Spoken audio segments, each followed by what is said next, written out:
สถานีวิทยุกระจายเสียงแห่งประเทศไทยจังหวัดลำปาง FM 97 เมกะเฮิรตซ์เสนอ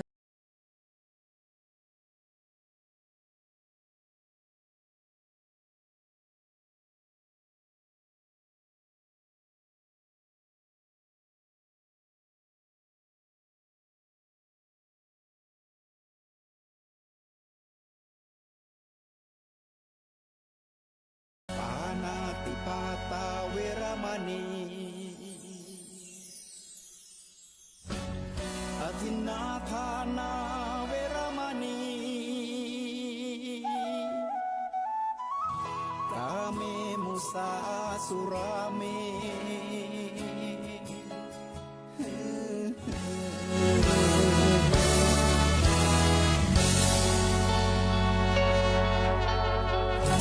ศีลคือข้อห้ามธรรมคือข้อ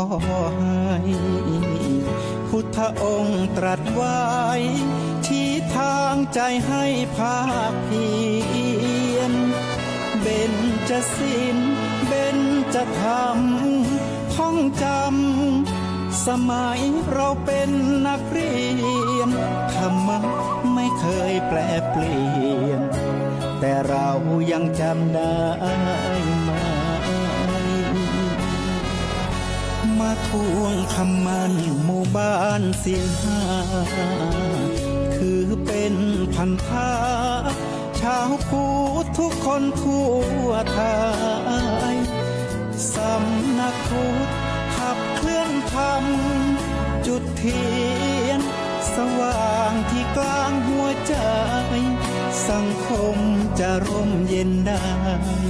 ศีลธรรมในใจต้องมีเบญจศีลว่ายังไงไหนลองท่องมาข้อหนึ่งห้ามฆ่าสัตว์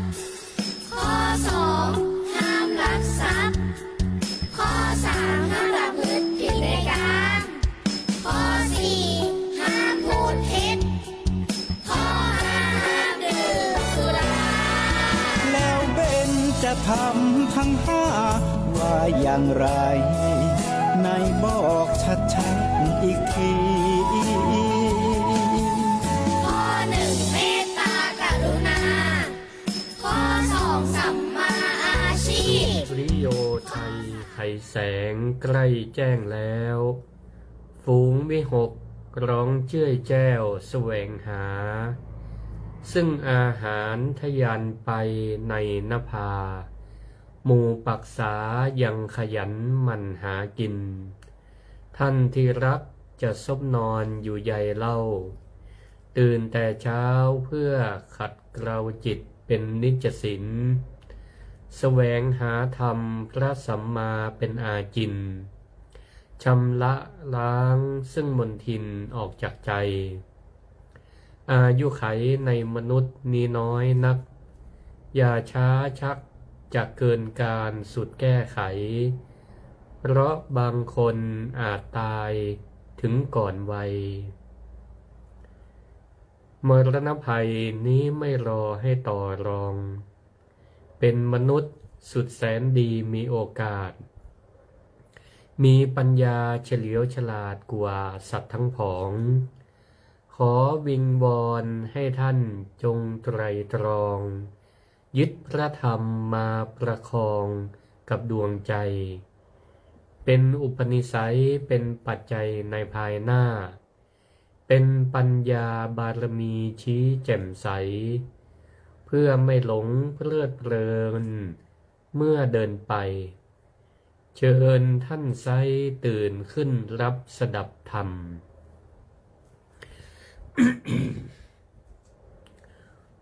ขอถวายความนอบน้อมต่อองค์พระรัตนตรัยอันมีพระพุทธเจ้าพระธรรมเจ้าและพระสังฆเจ้าอันเป็นที่ปกห่มเก้าเกศาของเหล่าศรัทธาพุทธศาสนิกชน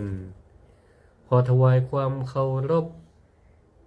มายังพระมหาเถระพระเถรานุเถระครูบาอาจารย์เจ้าทุกตนทุกองค์ขอเจริญพรมายังพุทธศาสนิกชนคนดีมีศีลมีธรรมทุกท่าน เสียงที่ท่านได้รับชมและรับฟังอยู่นี้เป็นเสียงรายการธรรมะยามเช้าจากคลื่นสถานีวิทยุ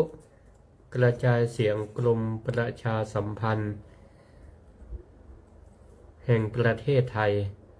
หรือสวท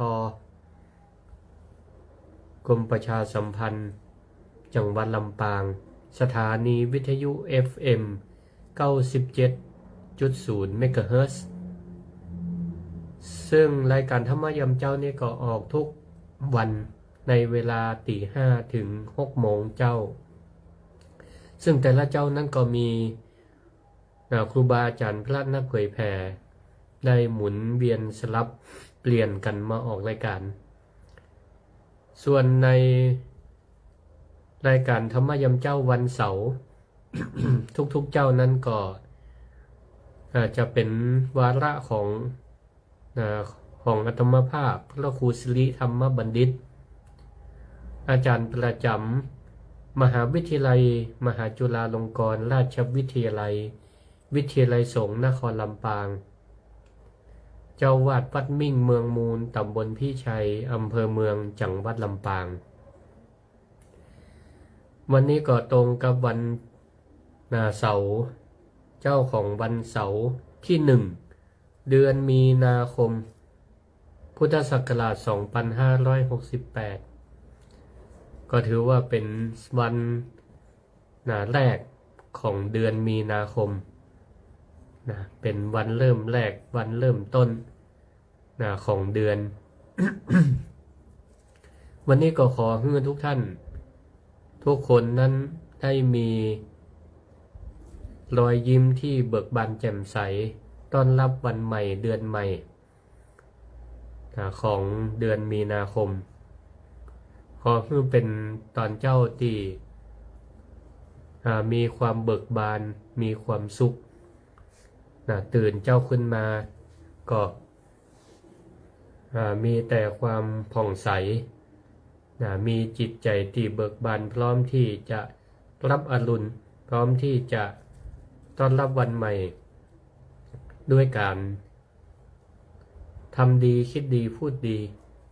สิ่งที่ทำคำที่พูดใจที่คิดก็ขอให้เป็นไปด้วยความราบรื่นประสบความสำเร็จในวันนี้ และก็อาจเป็นวันหยุดสัปดาห์ของหลายๆท่านแต่บางท่านนั้นก็ถือว่าเป็นวันสุดท้ายของการทำงานในช่วงสุดสัปดาห์ห้องก็ติด1หยุด2วันคือวันเสาร์วันอาทิตย์ห้องก็ติด1หยุด1วันคือวันอาทิตย์วันเดียวแต่วันนี้ก็ได้มีโอกาสมาพบปะและก็นำธรรมะมานำเสนอให้กับศรัทธาญาติโยมท่านผู้ฟังทั้งหลาย ในสัปดาห์ผ่านมานั่นก็ได้ออกรายการเสาร์ที่ผ่านมาแล้วแล้วก็ส่วนตัวก็ได้รับการผ่าตัดไปซึ่งก็พักฟื้นหมองดการเคลื่อนไหวงดบ่ให้มีการเคลื่อนไหวประมาณ3วันเพื่อให้แผลนั้นจะได้เชื่อมติดกันง่ายขึ้นเร็วขึ้นส่วนเจ้าวันนี้ก็รู้สึกว่าอาการดีขึ้นตามลำดับก็สามารถมาออกรายการธรรมะยามเจ้าพบปะกับศรัทธาได้ก็ขออนุโมทนาขอบคุณกับศรัทธาที่ฟังติดตามรายการ ธรรมะยามเจ้าหรือธรรมะ ทั่วไปจากพระครูสิริธรรมบัณฑิตห้องก็ทราบข่าวสารเกี่ยวกับการผ่าตัดก็ได้โทรเข้ามาสอบถามโทรเข้ามาสอบถามอาการเป็นอย่างไรพ้องก็ต้องขออนุโมทนาขอบคุณ การเจ็บไข้ได้ป่วยก็ถือว่ามันเป็นการปฏิบัติธรรมนะเป็นการปฏิบัติธรรมเป็นการสอบอารมณ์นะของการที่เราได้นะฝึกปฏิบัติไปทุกวันนะทุกวันนี้เราอยู่กับธรรมนะอยู่กับการปฏิบัติอยู่ตลอดเวลา มันก็ฝึกให้เรานั้นได้มีความอดทนนะกับทุกขเวทนาความเจ็บป่วยเจ็บปวดนะที่มันเกิดขึ้นทุกขณะนะมีสติรู้ตามที่เราได้นะยินได้ฟังได้เรียนนะตามแนวสติปัฏฐาน4นะของพระพุทธเจ้าเพิ่นก็ได้สอนนะการพิจารณากาย พิจารณาเวทนาความรู้สึกพิจารณาจิตนะพิจารณาธรรม นะก็ได้เอามาใจนะก็ได้มาใจจริงก็ดีเหมือนกัน ก็ดีเหมือนกันได้พิจารณา ตอนนี้ก็พละกำลังอย่างต่างๆก็ดีขึ้นนะเป็นไปตามลำดับนะก็ต้องขออนุโมทนานะขอบคุณทุกผู้ทุกท่านนะที่ได้มีความห่วงใยนะได้สอบถามนะกันมาอู้ถึงกำลังเนาะอู้ถึงกำลังพละกำลังนี้ก็ถือว่าเป็นขุมพลังที่สำคัญในการขับเคลื่อนในการพัฒนาตนพัฒนาคนพัฒนาประเทศชาติ พัฒนาสังคมเนาะคือมันกั้นกุ้งรุ่งเรืองนะคือมันกั้นกุ้งรุ่งเรืองพลังงานนะก็ถือว่าเป็นสิ่งสำคัญ นะพลังงานนะหรือพละกำลังก็ถือว่าเป็นสิ่งสำคัญถ้าในคนนะก็นะมีความสำคัญยิ่งคนเฮาถ้ามีพละกำลังมีแฮงก็สามารถนะนำตนตัวนั้นนะไปทำคุณประโยชน์นะทำคุณประโยชน์คือเกิดกับตนกับตัวกับครอบครัวกับสังคมกับชาติบ้านเมืองได้เนี่ยพละกำลังพละกำลังทั้งหลายนั่นก็มีหลายรูปแบบเนาะมีหลายรูปแบบที่เราได้หันได้สัมผัสนะได้หันได้สัมผัสมีทั้งรูปแบบพละกำลังนะเป็นทั้งรูปธรรมเป็นทั้งกายนะทั้งรูปธรรมก็คือเป็นอาหารเนาะเป็นอาหารเครื่องดื่มมันอย่างตั้งหลายเวลาเราเอาเข้าร่างกายมันก็ก่อให้เกิดพลังทำให้ร่างกายเรานั้นมีสุขภาพแข็งแรงสามารถนะยิบวางยกแบกหามเดินเหินนะได้หมดนะหรือบางอย่างก็เป็นพลังงานมาในรูปแบบของนามธรรมนะเช่นพลังงานพลังปัญญาอันนี้ก็ถือว่าเป็นสิ่ง ที่สำคัญนะพลังปัญญาเนี่ยนะถ้าบุคคลใดมีพลังปัญญานักก็จะทำให้มีความคิดนะมีความอ่านนะที่มีความฉลาดแล้วสามารถนำพลังกาย นะพลังสติปัญญา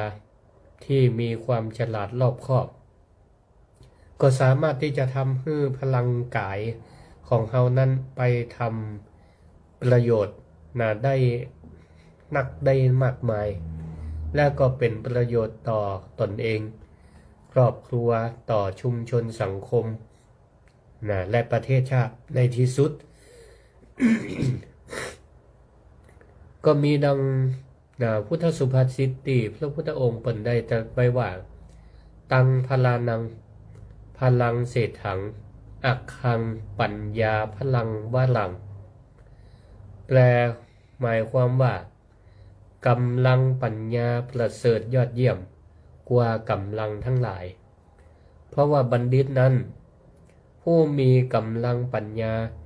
สนับสนุนย่อมได้รับความเจริญนะ คือหมายความว่าคนเฮานี่ศรัทธาญาติโยมทั้งหลาย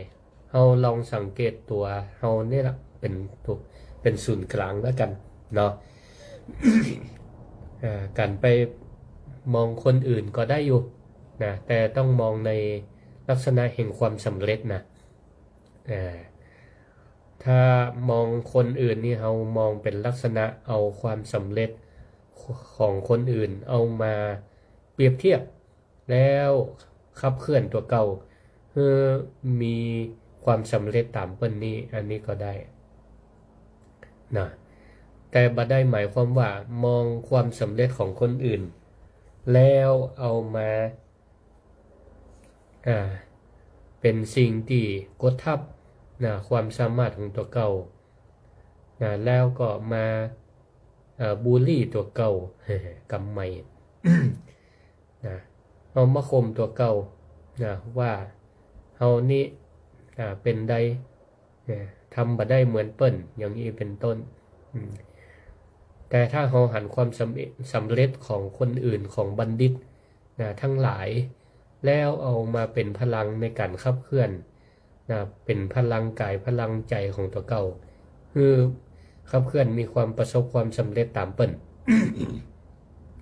อันนี้เป็นการดีเนาะคนทั้งหลายที่จะทำการใหญ่ขึ้นสำเร็จเปิ้นว่าต้องอาศัยกำลัง5อย่างด้วยกันนะต้องอาศัยกำลัง5อย่างด้วยกันกำลัง5อย่างนั้นมีอะไรอย่างพ้องก็ขอให้ท่านทั้งหลายได้ตั้งอกตั้งใจฟังให้ดีแล้วก็เอาไปคิดพิจารณาประยุกต์ใช้ในชีวิตประจำวันเพื่อให้ท่านทั้งหลายสามารถทำการใหญ่ก็จะได้สำเร็จเนาะแม่เพ็ญศรีสุทธะเปิ้นก็เข้ามาติดตามรับชมฟังรายการธรรมะยามเจ้าในรายการธรรมะยามเจ้าของสวท.แล้วก็ติดตามฟังFacebook ไลฟ์ของธรรมภาพพานุวัฒน์แสนคำไอ้หนานกำข้าวก็ลูกเจ้าเหมือนกันเนาะ หลายพูดหลายท่านแม่พิสมัยยมทองสุขเนาะจะเลินปอนตะกี้ได้อู้ถึงบุคคลพูดจะทำการใหญ่ให้สำเร็จต้องอาศัยกำลัง5ประการ 1. พาหาพละพาหาพละก็คือกำลังแขนหรือกำลังกายคนจะทำอย่างให้สำเร็จก็สำคัญที่สุดต้องอาศัยกำลังกายกำลังแขนหรือกำลังกายหมายถึงต้องมีสุขภาพร่างกายที่แข็งแรงนั่นล่ะสามารถใจแขนใจมือใจอวัยวะในร่างกายไปทำงานได้ให้สำเร็จอันนี้ก็เป็นความจริงแท้แน่นอนดังคำที่เปิ้นว่าสุขภาพดีจึงไปหาเงิน คนจะไปหาเช้าว่าหากินได้ทำมาหาเลี้ยงชีพได้ก็สิ่งจำเป็นอย่างยิ่งคือต้องมีสุขภาพร่างกายที่แข็งแรงถ้าสุขภาพร่างกายบ่แข็งแรงเจ็บไข้ได้ป่วยก็แย่อย่างบ่ได้ยกตัวอย่างอาตมาภาพนี่แหละ เมื่อสัปดาห์ผ่านมา ก็เข้ารับการผ่าตัดเส้นเลือดยังก็บ่ได้ เพราะกำลังกายเบอเอื้ออำนวยหมอก็ต้องเขียนใบรับรองแพทย์ไว้ว่าฮื้อพักผ่อน ฮื้อหยุดพักผ่อนหยุดทำงาน1 สัปดาห์ 1 สัปดาห์แต่ก็เหลือกำหมออยู่เหมือนกันทำพักฟื้นได้3 วันแต่ว่าวันที่28วันที่28ก็หันว่าการเจ็บแผลมันก็ทุเลาลงลุกเดินได้ตามปกติแต่ว่าเวลาไอจามก็ยังมี การเจ็บแผลอยู่ห้อง แต่ก็สามารถไปทำงานได้ ก็เลยไปทำงานตะวา อันนี้ศรัทธาญาติโยมทั้งหลายนะพละพาหาหรือกำลังกายกำลังของอวัยวะความพร้อมของอวัยวะในร่างกายมีความพร้อมในการใช้งานนะเราก็สามารถ ทำการทำงานยกแบกหามจะยิบจะวางจะเดินจะเหินจะไปไหนก็ได้ ก็ถือว่ากำลังกายถือว่าเป็นสิ่งสำคัญ ท่านใดที่มีอวัยวะครบครบ32ประการหรือจะขาดไปส่วนใดส่วนหนึ่งแต่ก็สามารถประคับประคองนำกำลังกายของเขานั้นทำการทำงานให้มันสำเร็จได้ก็นับว่าเป็นความโชคดีของเราท่านทั้งหลายบางคน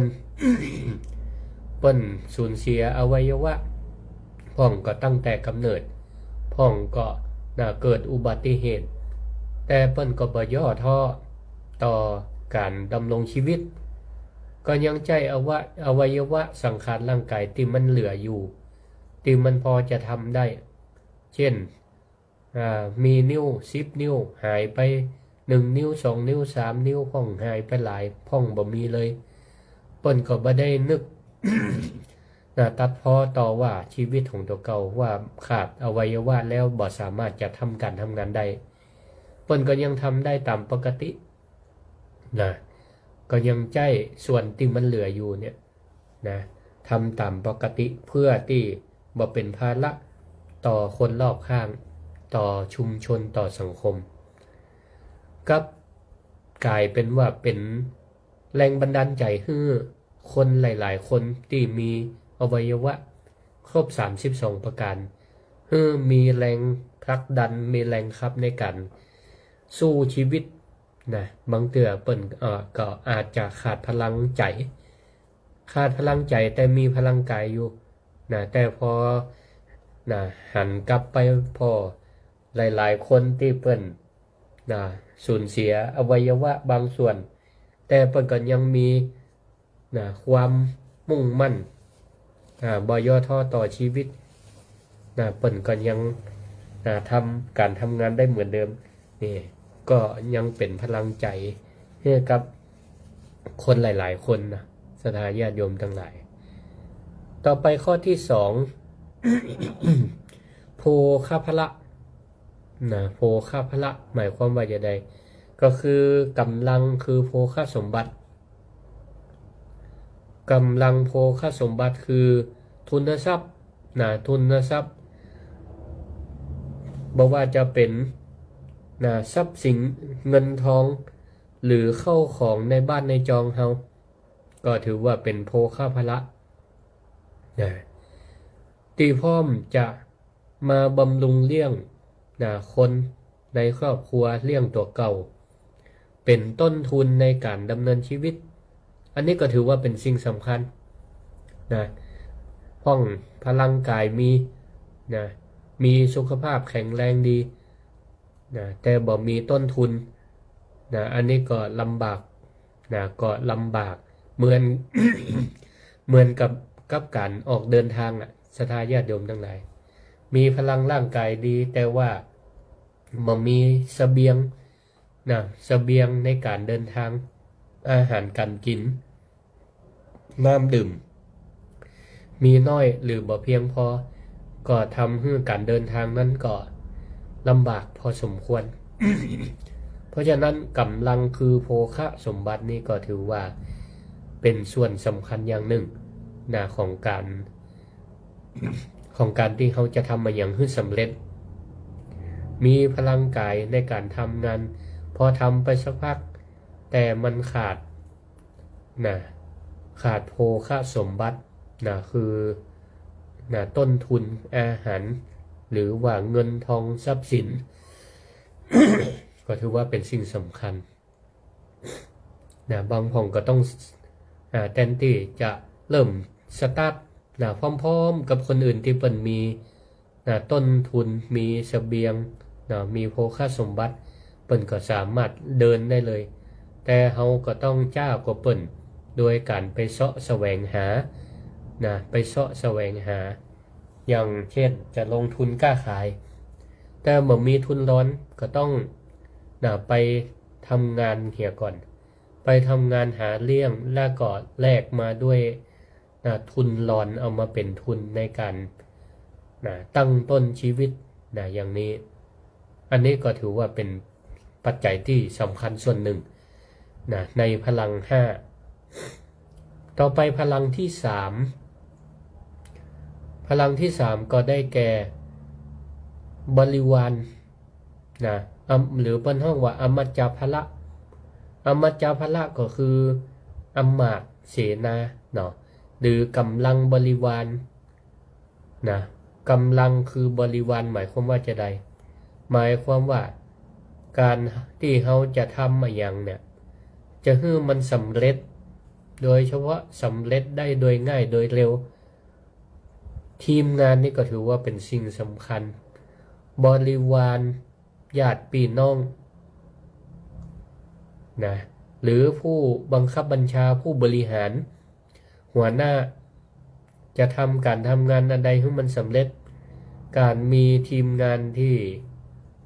คอยสนับสนุนคอยช่วยเหลือนะเป็นคุมพลังที่มีความสำคัญยิ่งนะสังเกตศรัทธาญาติโยมทั้งหลายท่านผู้นำชุมชน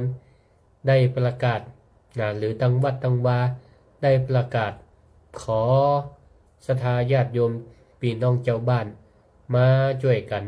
รวมพลังนะรวมพลังพัฒนาหมู่บ้านพัฒนาวัดวาอารามเพื่อมันสะอาดสะอ้าน เนื่องในโอกาสนะต่างๆเช่นจะมีงานเฉลิมฉลองมีงานประเพณีมีงานนะต่าง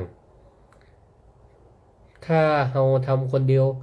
มันก็ถามว่าสำเร็จก็สำเร็จแต่ว่าอาจจะบัตันเวลา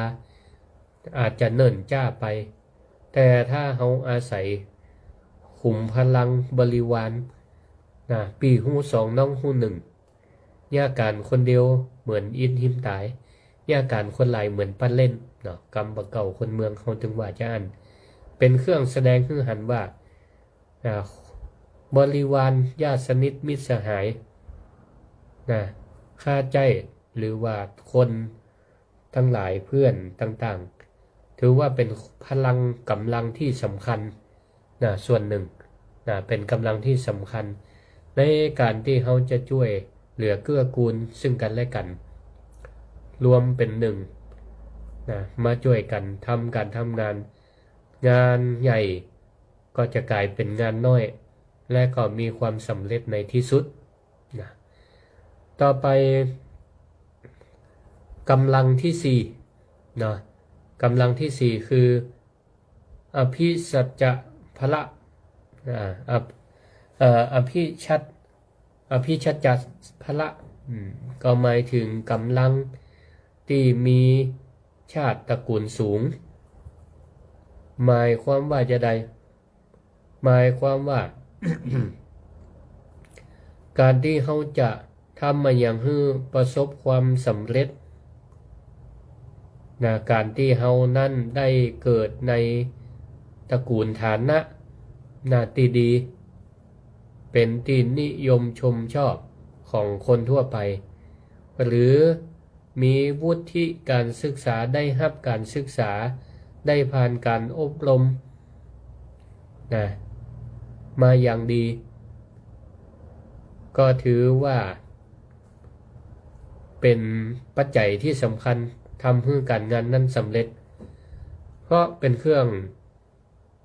รับประกันบ่งบอกได้ว่าคนที่มีชาติตระกูลดีมีฐานะมั่นคงเปิ้นคิดเปิ้นทำมาอย่างคนตั้งหลายก็มีความมั่นอกมั่นใจมีความมั่นอกมั่นใจและตัวเองก็มีความมั่นอกมั่นใจว่าการงานนั้นจะมีความสำเร็จได้ ศรัทธาญาติโยมทั้งหลายก็ลองพิจารณาไปตีต่างๆ ระหว่างคนที่เปิ้นมีฐานะเนาะเกิดในชาติตระกูลที่ดีระหว่างเอาง่ายๆระหว่างเจ้าฟ้ามหากษัตริย์ที่เปิ้นมีความดำริจะมุมาทำสิ่งใดเขาก็จะเกิดความมั่นใจว่าพระมหากษัตริย์พระองค์ก็จะสามารถทำได้โดยความสำเร็จเพราะเขามั่นใจในชาติวุฒิมั่นใจในชาติตระกูลของเปิ้นคนมีตระกูลสูงก็เหมือนกันทำมาอย่างเขาก็มั่นอกมั่นใจได้ว่าเปิ้นมีความพร้อมในเรื่องชาติกำเนิดทั้งหลายมีฐานะมีความพร้อมทำมาอย่างก็เชื่อว่า ประสบความสำเร็จได้ดีกว่าคนทั่วไปอันนี้ก็ถือว่า เป็นพลังกำลังข้อที่4ส่วนข้อสุดท้ายนั่นอันนี้สำคัญยิ่งชื่อว่าปัญญาภละปัญญาภละคือกำลังคือปัญญากำลังคือปัญญาหมายความว่าความที่เฮานั้นมีความฉลาดมีความรอบรู้เกิดจากการได้เรียนรู้การคิดพิจารณาการใช้สติปัญญาเข้ามาวิเคราะห์ก่อนที่จะทำการสิ่งใดก็ทำด้วยการไต่ตองพิจารณาโดยใช้สติปัญญาใช้ประสบการณ์ใช้วิชาความรู้เอามารวมกันแล้วก็ลงมือทำลงมือทำก็จะทำให้สามารถแก้ไขปัญหาอุปสรรคต่างๆได้ดีและก็ทำการทำงานต่างๆก็มีความประ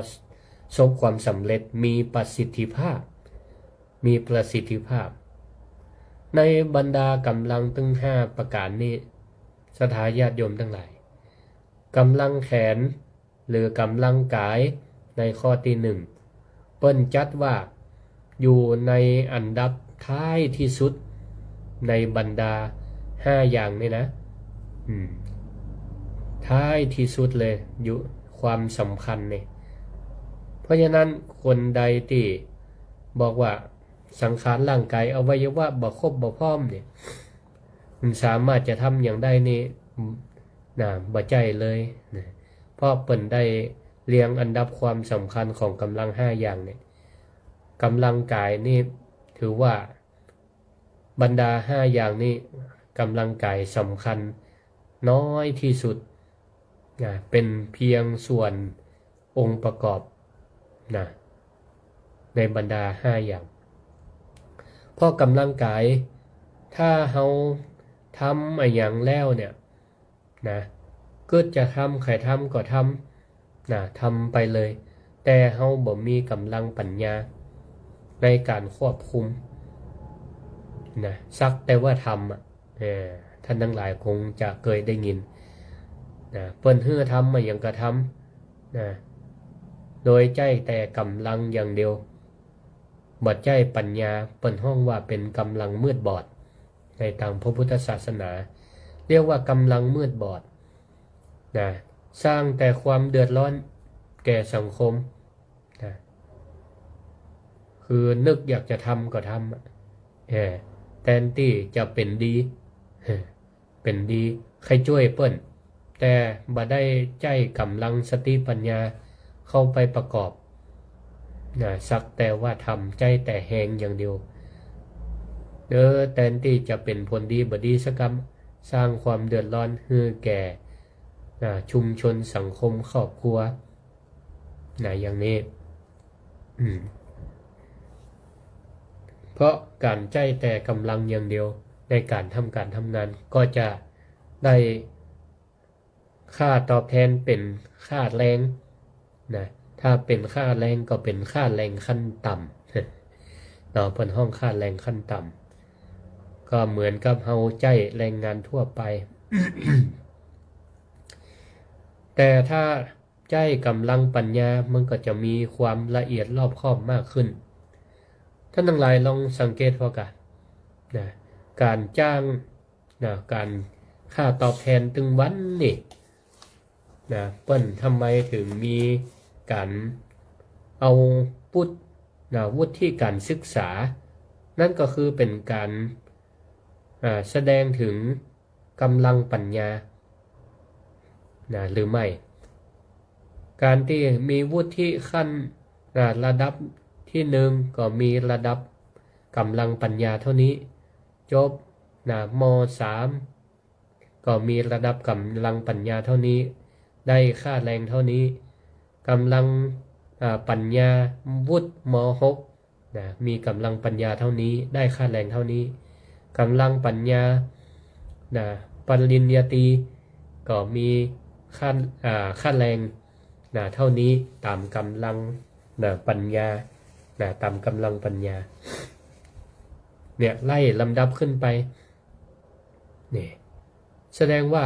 กำลังปัญญานี่ก็เป็นเครื่องบ่งบอกถึงว่าเรามีกำลังปัญญานักต่อใดก็สนับสนุนให้กำลังกายได้รับค่าตอบแทนเท่านั้นเนาะเพราะฉะนั้นก็มีกำลังปัญญานักต่อใดก็ถือว่าเป็นผลดีต่อกำลังกายเท่าอันเพราะฉะนั้นกำลังปัญญาจึงจัดว่าเป็นกำลังที่ประเสริฐยอดเยี่ยมกว่ากำลังทั้ง4ที่เหลือก็ว่าได้มีชาติตระกูลดีเกิดในชาติตระกูลดีแต่บ่มีกำลังปัญญา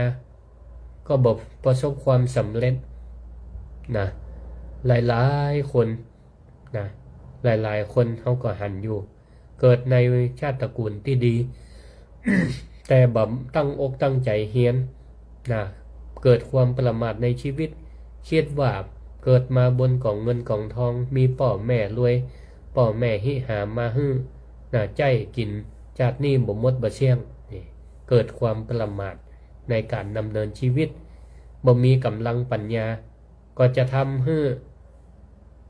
กำลังอื่นๆถดถอยลงอย่างนี้เพราะฉะนั้นเนี่ยกำลังปัญญาข้อสุดท้ายก็ถือว่าเป็นสิ่งประเสริฐเป็นสิ่งสำคัญมีบริวารนักมีคนช่วยเหลือนักแต่เฮาใจกำลังปัญญาไปในทางที่บ่ถูกบ่ต้องบ่มีกำลังปัญญาในทางสัมมาทิฏฐิก็ปาบริวารเสียหายได้เหมือนกันมีบริวารนักแต่ว่าปาไปยังบ่ฮู้ปาไปเนี่ยยังบ่ฮู้หมดวันหมดเวลาไปก็บ่ได้ประโยชน์อะไรอย่างเพราะบ่ใจปัญญาบ่ใจกำลังปัญญาเข้ามาพิจารณามีต้นทุนมีทรัพย์สิ่งเงินทองมีเสบียงแต่บ่มีกำลังปัญญาเช่นภาวะ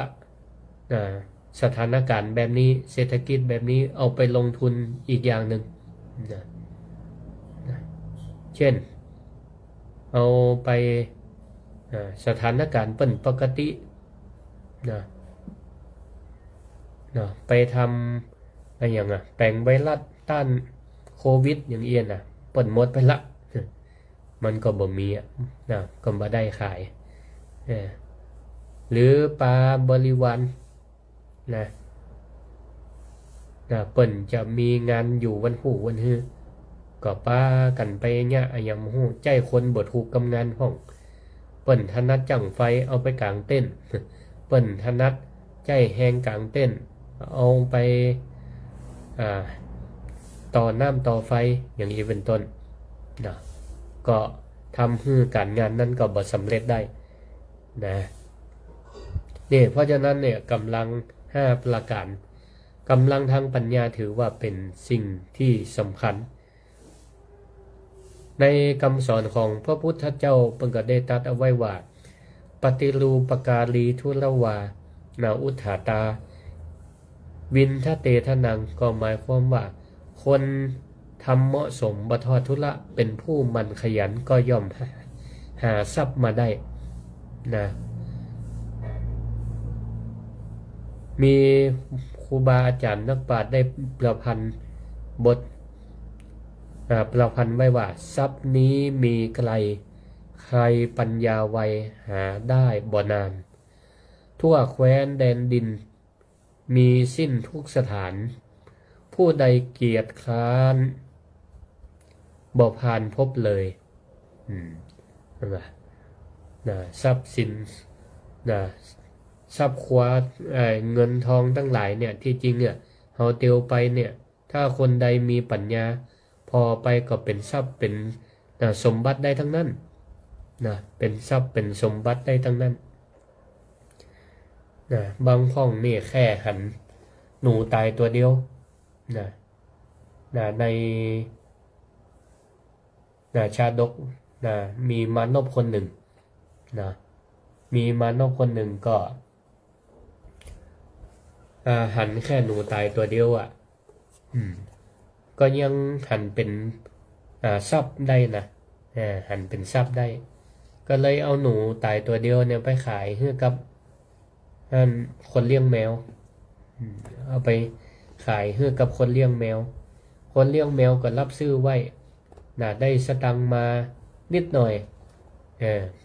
ก็ตามอันนี้แหละเนาะตามค่าวัตถุก็คือหนูตายตัวเดียวได้สตังค์มาน้อยแกก็บอกเอาไปซื้อครัวจับใจซื้อของกินของอย่างเนาะใจสติปัญญาต่อ เอาไปง่ายได้ไปซื้อน้ำอ้อยซื้อน้ำอ้อยไปซื้อน้ำอ้อยมาก็เอามาละลายกับน้ำก็เป็นแปลงเป็นน้ำอ้อยแปลงเป็นน้ำอ้อยฝนตกตะคืนลมพายุปลาเอากิ่งไม้แห้งตกลงมาแม่เจ้าพอมาหันกิ่งไม้แห้งตั้งหลายตกเต็มปื้นถ้าเป็นเฮานี่หันก็จะได้ลำคาญตาเก็บไปขว้างเถียก็จบแต่นายคนนี้เนี่ยหันเป็นเงินเป็นคำหันเป็นเงินเป็นคำว่ากิ่งไม้แห้งนี่เอาไปขายเอาไปเก็บขาย เฮือกับคนตีเปิ่นซ่อฟื้นซ่อหลัวไปดังไฟนึ่งเข้าได้ขอถวายความเคารพท่านอาจารย์พระครูวิโรจน์ชยาภรณ์พระนักเผยแผ่ชื่อดังของจังหวัดลำพูนลูกเจ้ามาฟังรายการธรรมะยามเจ้าขอนมัสการครับก็กำลังอู้ถึงนายคนหนึ่งที่ใจพละปัญญากำลังขึ้นปัญญาขึ้นเป็นประโยชน์หันกองรัวกองฟืนก็เป็นประโยชน์แต่ที่นี่ด้วยกำลังของตัวเก่าน้อยก็เลยคิดจะมีบริวารก็ไปเสาะไปเสาะอมัจจพละก็คือกำลังคืออมาตย์หรือบริวารก็โดยมีของวัตถุที่มีอยู่ต้นทุนที่มีอยู่ก็คือน้ำอ้อยตีตัวเก่าเอามาละลายกับน้ำเนี่ยใส่หม้อไว้ไปห้องละอ่อนมาไปห้องละอ่อนมาเด็กๆใครกินน้ำอ้อยหวานๆก่อนละอ่อนก็สนใจถ้าใครกินนะช่วยไอ้เก็บหลัวกำเนิดช่วยไอ้เก็บหลัวเอามารวมกองกันไว้นี่กิ่งไม้แห้งเนี่ยเอามากองกันไว้นี่ละอ่อนก็ลุ่มกันเนาะเป็นสมัยบัดเดียวนี่ไทยก็บ่เคยสนใจเท่าใดเนาะเพราะรางวัลบ่เคยน่าสนใจแต่สมัยก่อนนี่แค่น้ำอ้อยน้ำหวานเนี่ยละอ่อนมากก็เลยปากันไปเก็บหลวมมาต้มมาหอมไว้นายนี่นะอาศัยน้ำอ้อยเป็นรางวัลก็แจกจ่ายละอ่อนไป ตัวเองก็ได้กล่องหลัวเสร็จแล้วก็ไปประกาศขายประกาศขายก็มีคนมาซื้อกะแม่หอแม่เฮือนดังไฟนึ่งเข้าก็บ้ากันมาซื้อหลัวเอาไปดังไฟนึ่งเข้าก็ได้สตังค์มาก็เลยเอาไปซื้อน้ำอ้อยแหมเอาไปแป้งน้ำอ้อยเอาไปใส่หม้อไว้ตีปากตังเข้าหมู่บ้านระหว่างป่ามาบ้านระหว่างป่ามาบ้าน เพื่อเนี่ยอย่างบริการแจกน้ำแจกน้ำอ้อยน้ำหวานแจกน้ำดื่มให้กับคนเปิ้นเดินทางไปแสวงหากินเมื่อเปิ้นมาแล้วก็อิดเหนื่อยก็แวะกินน้ำอ้อยน้ำเย็นหายความเหนื่อยล้าก็ยังว่าคนเฮานี่คนไทยคนไทยนับถือพระพุทธศาสนามีธรรมะประจำใจจะไปกินของเปิ้นบ่ได้ก็บ่ดีก็เลยไปชอบว่าหากินได้พักไม่ใส่เครือติดไม้ติดมือก็แบ่งให้นายมานพคนนี้ได้ซัดปลามาก็แบ่งปุ่นแบ่งส่วนให้เปิ้นไปเขาได้ครัวทั้งหลายเหล่านี้จากคนเตียวป่าคนไปสวนก็เอาไปเอาไปกินไปขายได้สตังค์พอกพูนนักขึ้นมาก็ทำลักษณะจะเปิ้นขี่จ้างขี่ม้าไปกล้าไปขายตังบ้านตังจองก็ไปเอาน้ำไปต้อนรับเปิ้นใบสตังค์ก็หันครัวของที่เปิ้นซื้อจากต่างบ้านต่างจองแล้วคำนวณพอแล้วใจสติปัญญาใจพลังคือปัญญาเนี่ยคิดพิจารณาว่าบ้านเฮาเนี่ยมันขาดแคลนอย่างคนต้องการอย่างเปิ้นเอาควานนี่มาขายไปขอซื้อในราคาทุนเอาสตังค์ที่มีอยู่เนี่ยไปซื้อในราคาทุนเสร็จแล้วก็เอาไปขายในกาบในลีเนี่ยก็ได้กำไรขึ้นมาเงินก็นักขึ้นเปิ้นล่องเรือเตียวเรือไปได้อาหารทะเลมากะได้ผ้าตอนสบายก็ไปขอซื้อเปิ้นเอามาขายจนได้เงินได้คำนักขึ้นมีกำไรจนกลายเป็นมหาเศรษฐีสถาญาติโยมทั้งหลายอันนี้นิทานชาดกที่ได้ยกมาจากพระไตรปิฎกให้ฟังเป็นเครื่องแสดงให้เห็นว่าการที่เฮามีกำลัง5อย่างโดยเฉพาะอย่างยิ่งมีกำลังที่5ก็คือปัญญาพละถือว่ามีความสำคัญยิ่งใจสติใจปัญญาอย่างในมานพคนเนี้ยหันแค่หนูตายตัวเดียวถ้าเป็นเฮานี่ก็ปล่อยผ่านเป็นเฮาก็หนีไกลหรือถ้ามันตายในบ้านในจองก็ไปขว้างเหี้ยก็บ่ได้ประโยชน์อันใดแต่นายมานพเนี่ยหันประโยชน์ถึงเป็นเงินเป็นคำปุ่นอันก็เป็นอุทาหรณ์ตัวอย่างอันหนึ่งเนาะศรัทธาญาติโยมทั้งหลายว่าการที่เฮาใจกำลังปัญญาสามารถที่จะทำอย่างเพื่อได้สำเร็จใจปกครองดูแลคนในบ้านในจองก็สำเร็จปกครองคนในองค์กรก็สำเร็จยกย่องในบุคคลที่ควรยกย่องเปิ้นก็จะได้มีกำลังอกกำลังใจในการทำงานช่วยเหลือเฮาต่อไปคนที่ควรยกย่องบุคคลที่ควรยกย่องในบุคคลที่ควรก็คือว่ามีอย่างการแนะนำมีอย่างแนะนำตักเตือนคือเปิ้นนั้นได้ทำในสิ่งที่ถูกต้องมาเหมาะสมแล้วก็การงานนั้นก็จะสำเร็จได้ ยิ่งไปกว่านั้นการใช้ปัญญาก็สนับสนุนชาติตระกูลคนใดมีชาติตระกูลดีผิวพรรณวรรณะดีอยู่แล้วมีสติปัญญาดีก็จะทำให้เป็นผู้นำที่ดีมีความสง่ามีความสง่าและก็สามารถนำพาคนทั้งหลายประสบความสำเร็จได้ก็เหมือนกับในชาดกอันหนึ่งซึ่งมีพระชาติหนึ่งพระโพธิสัตว์ได้ถือกำเนิดเกิดเป็นหัวหน้าฝูงนกกระจาบ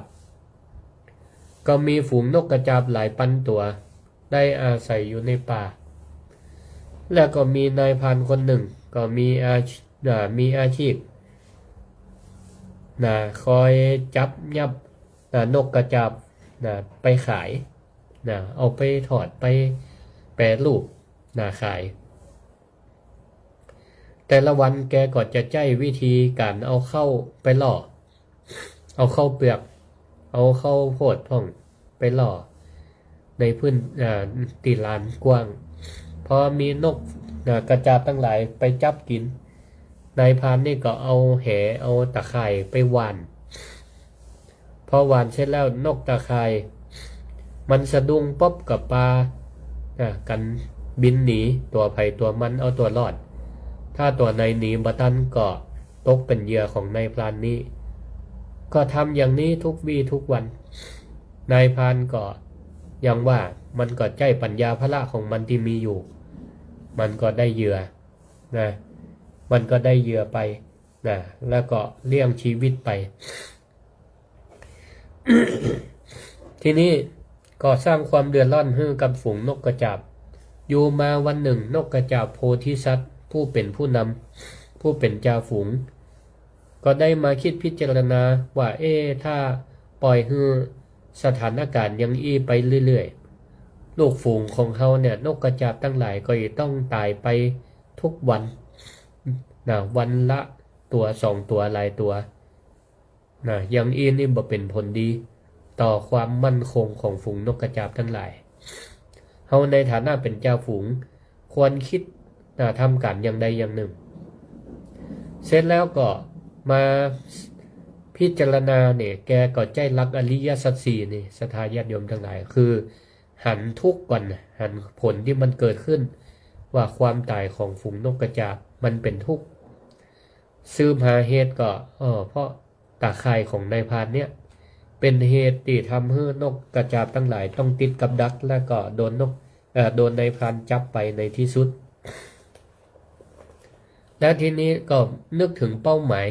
นิโรธความที่นิโรธเป้าหมายก็คือความที่นกกระจาบทั้งหลายอยู่รอดปลอดภัยพ้นจากตาข่ายรอดจากตาข่ายของนายพรานทีนี้ก็ไปคิดถึงมรรควิธีเมื่อนึกถึงมรรควิธีที่จะเอาตัวรอดกันได้ก็เลยไปประชุมฝูงนกกระจาบทั้งหลายก็เล่าลำดับให้ฟังเหตุการณ์อย่างนี้ว่าถ้าหมู่เฮาท่านทั้งหลายใครรอดพ้นจากความตายจากการจับของนายพรานนั้นเฮาต้องมาร่วมแรงแข่งขันกัน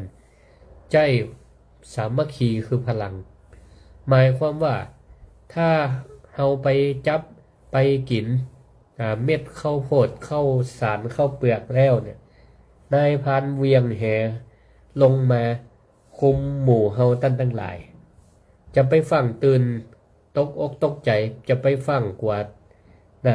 หนีไปคนละทิศคนละทางเอาตัวรอดคนเดียวอย่างบ่ได้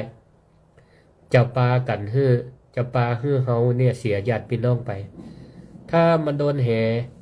วานลงมาเนี่ยใจเย็นๆบ่ต้องบินเจ้ะใจเย็นๆอยู่หั่นสักกรรมก่อนเมื่อนายพรานเนี่ยจะอันจริงหมู่นกทั้งหลายก็บินหนีนะปากันเอาหัวหลอดหูตะข่ายได้บ่แต่ว่าตัวมันไปบ่ได้มันติดอยู่ก็เลย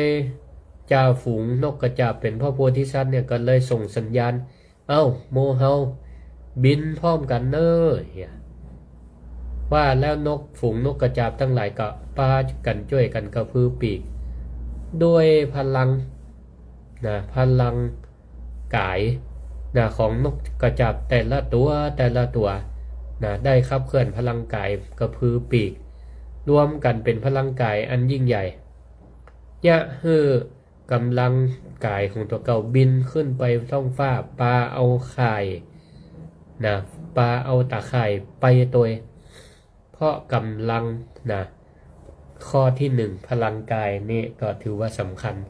เพราะอาศัยยังพลังปัญญาก็ทำให้ ฝูงนกกระจาบทั้งหลายนั้นรอดพ้นจากความตายไปได้ปลาหมูปลาจุมรอดพ้นจากความตายไปได้เพราะความฉลาดเพราะพลังปัญญาของนกกระจาบผู้เป็นจ่าฝูงนี่ อันนี้ก็เป็นนิทานชาดกตัวอย่างว่าพลังของปัญญานี่ก็ถือว่าเป็นสุดยอด เป็นสุดยอดเป็นสิ่งที่ประเสริฐกว่าพลังตั้งหลายตั้ง4มีอย่างพ้องทบทวน1พลังกาย2พลัง กำลังแห่งสมบัติทรัพย์สินเงินทองเข้าของต้นทุน3เสบียงคือกำลังคือบริวารถ้าเรามีบริวารดีมีบริวารนักก็สามารถทำการทำงานสำเร็จได้เว้ย4กำลังคือชาติตระกูลดีมีคนนำหน้าถือตามมีคนเชื่อถืออันสุดท้ายก็คือกำลังคือปัญญาอันนี้สำคัญเพราะฉะนั้นก็วันนี้ได้นำเสนอธรรมะสิ่งละอันพันละน้อยก็เป็นธรรมะขององค์สมเด็จพระสัมมาสัมพุทธเจ้าที่เปิ้นได้ตรัสไว้ในพระไตรปิฎกก็ดีอาตมาก็ได้อ่านได้นำมาบอกต่อเล่าให้ศรัทธาตั้งหลายได้ฟังพิจารณาเพื่อว่าเป็นประโยชน์ในการประยุกต์ใช้ในชีวิตประจำวันเอาละก็เหลือเวลาแหมบักกี่นาทีนี้ท่านใดที่จะโทรเข้ามาแนะนำรายการ ธรรมะยามเจ้าโดยพระครูสิริธรรมบัณฑิตก็โทรมาได้เนื้อ064-949-5999ก็มีศรัทธาญาติโยมหลายท่านที่ติดตามรับฟังในFacebook Live โยมลิสาเปิ้นก็ว่าพลังกายเป็นพลังกำลังแห่งสมบัติกำลังบริวารคือกำลังเปิ้นก็สรุปย่อว่า5อย่างนี้มีอย่างของและกำลังปัญญาโทรเข้ามาได้064-949-5999